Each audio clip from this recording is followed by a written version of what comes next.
एक हदीस सुना देता हूँ। इस मुसलमान को इज्जत देना कितना जरूरी है।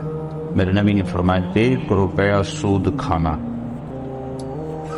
36 दफा जिना करने के बराबर। 1 पाउंड सूद खाना 36 दफा जिना करने के बराबर।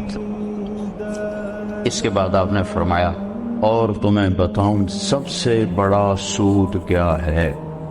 जब 1 पाउंड का सूद 36 दफा जिना के बराबर है तो आपने फरमाया तो मैं बताऊं सबसे बड़ा सूद क्या है। अल इस्तिफादत फी अर्दिल मुस्लिम, मुसलमान को बेइज्जत करना सबसे बड़ा सूद। इज्जत की तलब कोई नाजायज नहीं है, ये इंसानी जरूरत। माल की तलब नाजायज नहीं है, इंसानी जरूरत। हाँ उसके वजूद हैं, उसके अंदर तो ज़रूरत है, उसके बाहर फिर कहीं तकब्बुर बन जाता है, कहीं जुल्म बन जाता है, कहीं ज़्यादती है। वजूद के अंदर